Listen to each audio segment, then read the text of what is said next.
नमस्कार, India voice देख रहे हैं आप। आपके साथ मैं हूं स्वीटी दीक्षित। बुलेटिन की शुरुआत करेंगे बेहद अहम जानकारी के साथ। बता दें कि सीएम योगी आदित्यनाथ के दौरे का आज तीसरा दिन है। मुख्यमंत्री योगी लाएंगे जनता दर्शन। 10:30 बजे सीएम बाबा गंभीरनाथ प्रेक्षागृह जाएंगे और 68 स्कूलों को स्मार्ट बनाने के लिए देंगे किट। बेसिक शिक्षा परिषद की पाठशाला अब होगी स्मार्ट शाला। स्कूलों को एलईडी टीवी, तकनीकी पूर्ण टीएलएम की किट का वितरण होगा। संपर्क फाउंडेशन के जरिए टीएलएम किट उपलब्ध कराए जा रहे हैं। तो अहम जानकारी आप तक पहुंचा रहे हैं, जहां आज 68 स्कूलों को स्मार्ट बनाने के लिए किट देने जा रहे हैं सीएम योगी आदित्यनाथ। बेसिक शिक्षा परिषद की पाठशाला अब होगी स्मार्ट शाला। और इसी के साथ जानकारी आप तक पहुंचा दें कि स्कूलों को एलईडी टीवी तकनीकी पूर्ण मिलेगी और टीएलएम की सुविधा भी स्कूलों को अब मिलेगी। तो सीएम योगी आदित्यनाथ के दौरे का आज तीसरा दिन है। मुख्यमंत्री योगी लगाएंगे जनता दरबार। इसी के साथ बता दें कि जब जब गोरखपुर आते हैं तब उनकी तरफ से एक दिन जनता दरबार लगाया जाता है सुबह सवेरे, और 10:30 बजे सीएम बाबा गंभीरनाथ प्रेक्षागृह जाएंगे। तो सीएम का ये दौरा है और आज उनके कार्यक्रम अहम रहने वाले हैं। 68 स्कूलों को स्मार्ट बनाने के लिए टिकट देंगे सीएम योगी आदित्यनाथ।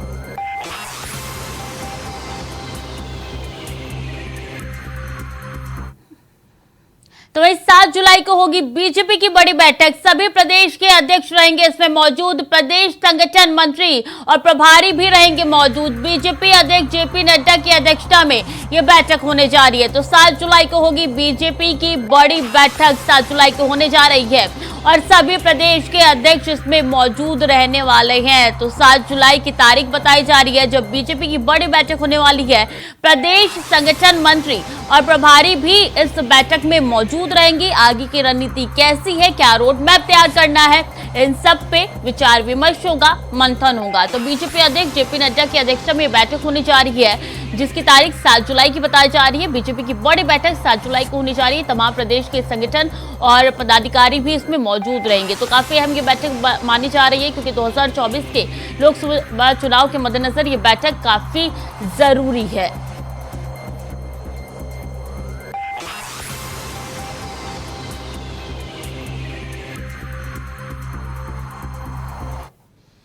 और दिल्ली अध्यादेश मामले पर आज होगी सुनवाई। सुप्रीम कोर्ट में होगी सुनवाई। भारत के चीफ जस्टिस डीवाई चंद्रचूड़ की अगुवाई में सुनवाई होने जा रही है। दिल्ली सेवा अध्यादेश की संवैधानिकता को चुनौती देने वाली है याचिका, और दिल्ली सरकार की याचिका पर आज सुनवाई करेगी। तो सुप्रीम कोर्ट में सुनवाई होने जा रही है। बता दें, दिल्ली अध्यादेश मामले पर आज सुनवाई होगी। दिल्ली अध्यादेश का मामला जो लगातार तूल पकड़ता जा रहा है, उस मामले में आज सुनवाई सुप्रीम कोर्ट में होने जा रही है। देश के सर्वोच्च न्यायालय में आज दिल्ली अध्यादेश मामले में सुनवाई होने जा रही है। भारत के चीफ की अगुवाई में सुनवाई होने जा रही है। भारत के चीफ जस्टिस डीवाई चंद्रचूड़ की अगुवाई में सुनवाई होने जा रही है और दिल्ली सेवा अध्यादेश की संवैधानिकता को चुनौती देने वाली है यह याचिका, जिसपे सुनवाई होने जा रही है। तो दिल्ली सरकार की याचिका पर आज सुनवाई होने जा रही है। इसी को लेकर, इसी अध्यादेश को लेकर लगातार विपक्ष को एकजुट करने में केजरीवाल लगे हुए थे। अब देखिए, इस मामले पे आज सुनवाई होने जा रही है और दिल्ली अध्यादेश मामले में आज सुप्रीम कोर्ट फैसला सुनाएगा। तो देश के सर्वोच्च न्यायालय में आज अध्यादेश के मामले में सुनवाई होने जा रही है, जो मामला काफी दोनों से तुल पकड़ता हुआ नजर आ रहा है। और भारत के चीफ जस्टिस डीवाई चंद्रचूड़ की अगुवाई में ये सुनवाई होने जा रही है। तो आज सुनवाई होने जा रही है देश की सर्वोच्च अदालत में। दिल्ली सेवा अध्यादेश की संवैधानिकता को चुनौती देने वाली है ये याचिका, जिसपे सुनवाई होने जा रही है।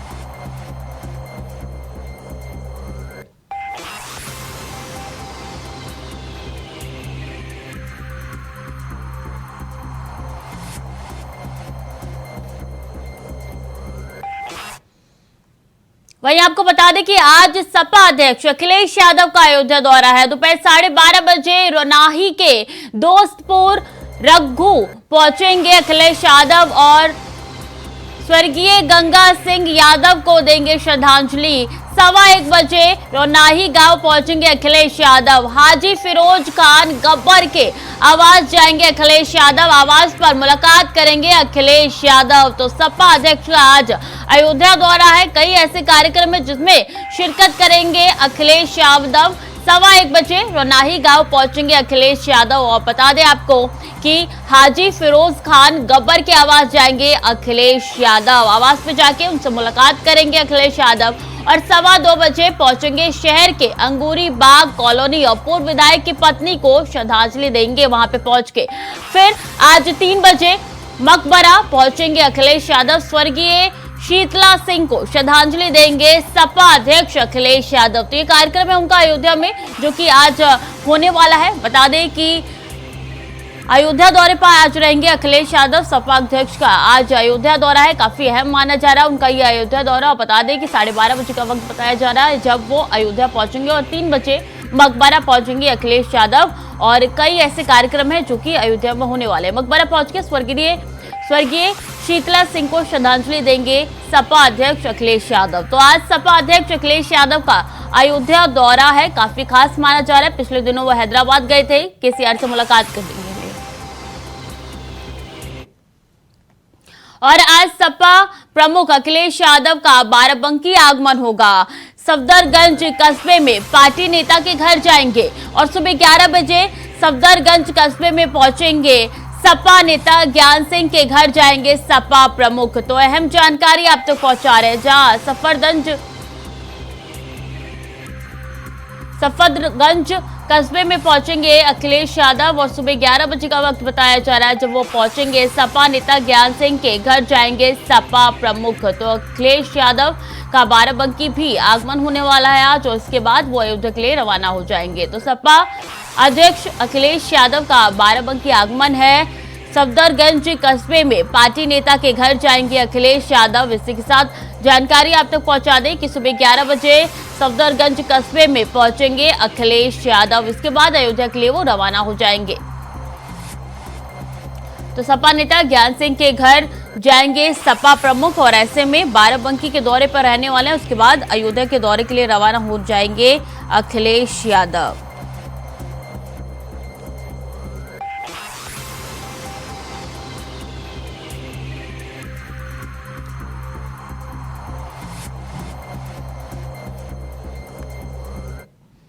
तो भैया आज शिवराज कैबिनेट की अहम बैठक होने वाली है। बैठक में महत्वपूर्ण प्रस्ताव को मिलेगी मंजूरी। 12 जिलों के 22 विकास खंडों में आईटीआई की स्थापना का प्रस्ताव है। देवास, धार, शाजापुर, आगर, उज्जैन, छिंदवाड़ा भी शामिल है इसमें। तो बैठक में महत्वपूर्ण प्रस्ताव को मंजूरी मिल सकती है। बता दें कि काफी अहम ये बैठक मानी जा रही है। 12 जिलों के 22 विकास खंडों में आईटीआई की स्थापना का ये प्रस्ताव है। तो अहम जानकारी आप तक पहुंचा रहे हैं। देवास, धार, शाजापुर, आगर, उज्जैन, छिंदवाड़ा भी इसमें शामिल है। तो इन 12 जिलों में ये जिले भी शामिल है। बता दें कि काफी महत्वपूर्ण ये कैबिनेट बैठक शिवराज सिंह चौहान की मानी जा रही है और एमपी में कैबिनेट बैठक होने जा रही है। काफी अहम ये बैठक होने जा रही है और महत्वपूर्ण प्रस्ताव को मंजूरी मिल सकती है। तो वहीं आज से शिव आस्था और भक्ति का पवित्र श्रावण मास शुरू हो चुका है। बम बम बोले के नारों से गूंजे हैं शिवालय। 8 सोमवार के साथ 2 महीने तक चलेगा सावन का महीना।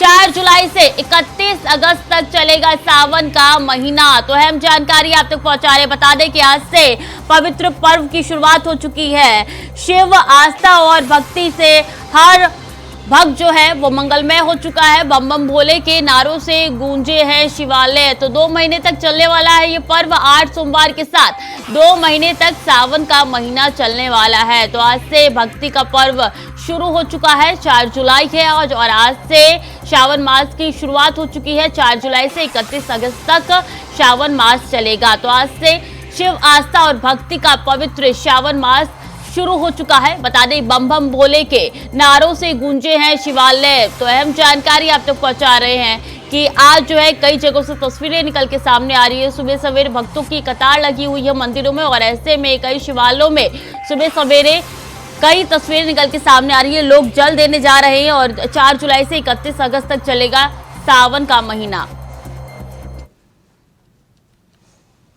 झारखंड में अमित अग्रवाल को लेकर बाबूलाल मरांडी ने तमाम सवाल किए हैं। पूर्व सीएम बाबूलाल मरांडी ने कहा कि जब जब अमित अग्रवाल झारखंड आते हैं तो उनकी खातेदारी में अफसरों को लगाया जाता था। बाबूलाल ने कहा कि ये किसके कहने पर होता था ये बताने की जरूरत नहीं है। उन्होंने बातों ही बातों में राज्य सरकार पर सवाल खड़े किए हैं। उन्होंने कहा है कि झारखंड में ऑपरेशन क्लीन जब तक पूरा नहीं होगा तब तक ऐसे लोगों के कारनामों को जेल में ना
सरकार को घेरने का कोई मौका नहीं छोड़ती।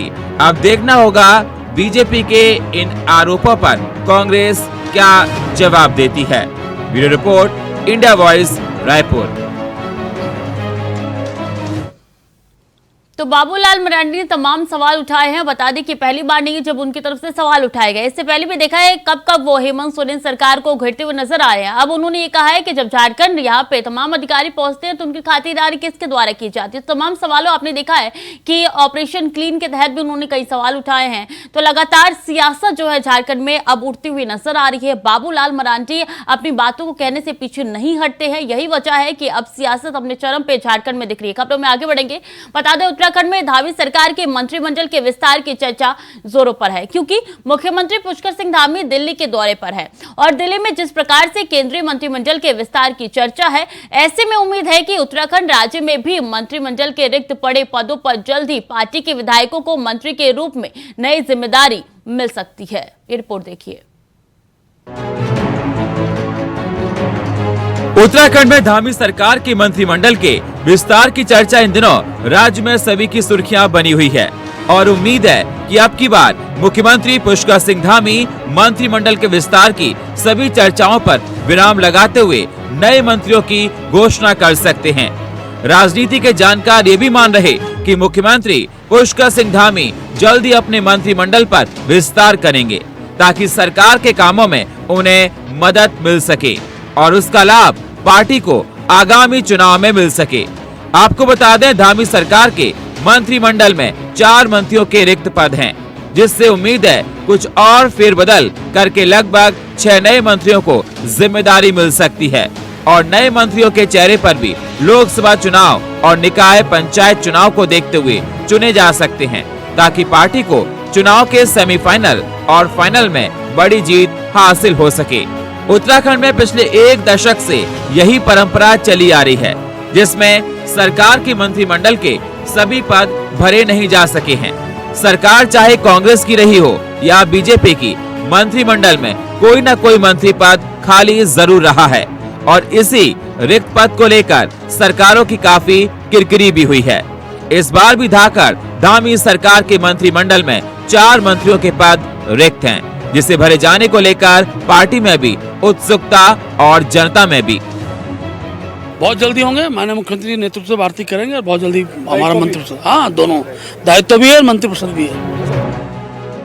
तो वहीं कांग्रेस की माने तो बीजेपी के पास जब कोई मुद्दा ही नहीं होता तो मंत्रिमंडल के विस्तार की चर्चा शुरू कर देती है, जबकि धरातल पर कोई असर या कोई निर्णय सफल होता हुआ नहीं दिखता।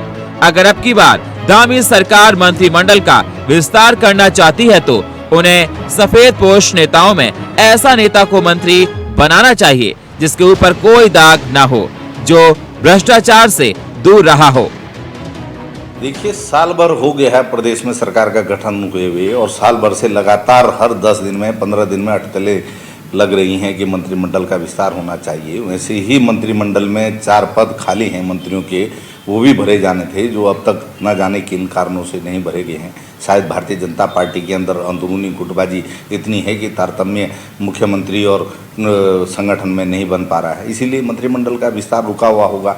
लेकिन अगर अब मंत्रिमंडल के विस्तार की अटकलें बहुत ज़ोर से लग रही हैं और अगर मंत्रिमंडल का विस्तार होता है तो सरकार को ये ध्यान रखना होगा कि जो दागी मंत्री हैं, चाहे वो प्रेमचंद अग्रवाल हों जो लगातार जनता उनका विरोध कर रही है, जिस तरीके से सड़क पर मारपीट कर रहे थे, बैकडोर भर्ती प्रकरण में उनका नाम बहुत तेज़ी से आया था। गणेश जोशी जी अपने समर्थकों से युवक को सड़कों पर पिटवाते हुए नजर आए। तमाम उनके विभागों में भ्रष्टाचार है। वो रेखा आर्य जी के साथ इस प्रकार का मामला है। सहकारिता भर्ती में लगातार जो है धन सिंह रावत पर आरोप हैं। अब ये दागी मंत्री हटाए जाते हैं कि नहीं हटाए जाते, इस पर भी प्रदेश की जनता का ध्यान रहेगा और मंत्रिमंडल प्रदेश के कितने हित में होगा, कितने कामकाजी लोगों को, साफ सुथरी छवि के लोगों को मंत्रिमंडल में लिया जाता है, निश्चित तौर पर इस पर भी प्रदेश के लोगों की नजर रहेगी। उत्तराखंड में मंत्रिमंडल के विस्तार की चर्चाएं भले ही जोरों पर हैं, लेकिन अंतिम फैसला तो सीएम धामी को ही करना है, जिससे उम्मीद है कि दिल्ली से पार्टी के शीर्ष नेतृत्व में से मुलाकात के बाद इस विषय में अंतिम निर्णय लिया जाएगा। अभय कैथुरा, इंडिया वॉइस, देहरादून। महाराष्ट्र की राजनीति में तेजी से हलचल हो रही है। अजीत पवार बगावत कर शिंदे फडणवीस सरकार में शामिल हो गए हैं। उनके साथ कल एनसीपी के 9 विधायकों ने भी मंत्री पद की शपथ ली है। उनका दावा है कि पार्टी के ज्यादातर विधायक उनके साथ है। चर्चा है कि इससे एनसीपी अध्यक्ष शरद पवार अलग थलग पड़ गए हैं।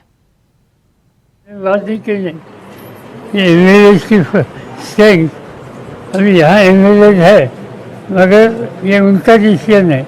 हमने स्ट्रेंथ दिखाने के लिए यहाँ किसी को बुलाया नहीं। 8-10 दिन के बाद लोग जब सोचेंगे तब उन्हें भी फट की स्थिति क्या है इसका अंदाज़ा आएगा। और दूसरी बात है कि स्ट्रेंथ कभी कम हो जाती है, कभी चुने हुए साथी छोड़ जाते हैं। ये बात शायद आप लोगों को नहीं होगी, और मुझे फास्ट एक्सपीरियंस ऐसे चीज़ों के बारे में 2-3 बार हुआ है। और मुझे खुशी इसकी है कि जब ऐसी स्थिति का सामना करने की स्थिति मुझ पर आ गई, चुनाव होने के बाद लोगों ने मेरी जो नीति थी उसका समर्थन दे दिया। एक ही एग्जाम्पल बताता हूँ। 1988 में मेरी पार्टी की स्ट्रेंथ 69 थी। मैं कुछ काम के लिए विदेश गया 1 महीने के लिए, और वापस आने के बाद 5 छोड़कर बाकी सब लोग पार्टी छोड़कर गए थे। शरद पवार का कुछ उनके ऊपर असर पड़ने वाला नहीं है। कौन एमएलए कहाँ गया नहीं गया, शरद पवार एक हैसियत है, एक ताकत है। उस ताकत को हिलाने का नरेंद्र मोदी ने कोशिश किया, सब फेल हो जाएगा। बोलो, सेंट्रल एजेंसी के माध्यम से ये पहले शिवसेना को तोड़ा। शिवसेना में आधा दर्जन से अधिक नेता थे जिनके खिलाफ सेंट्रल एजेंसी जांच कर रही थी। सारे लोग गए, अब वो जांच बंद हो गई। अभी कुछ दिन पहले ही एनसीपी के नेता के यहाँ छापा पड़ा था। अब वो जैसे एनसीपी छोड़ के आए तो मंत्रिमंडल में जगह स्थान मिल गया, उनको कल शपथ लिए बढ़िया से, तो उनका भी पाप धुल गया। जितने नेताओं के नाम गिन लीजिए, वो सारे नेता पहले भाजपा के टारगेट में थे, रोज उसके खिलाफ बयान होता था, लेकिन जैसे भाजपा में गए सब वॉशिंग मशीन में बिल्कुल चकाचक धुल के बाहर आ गए। उनके खिलाफ कोई कार्रवाई नहीं। तो फिलहाल के लिए बुलेटिन में इतना ही। खबरें लगातार जारी है, देखते रहिए इंडिया वॉइस।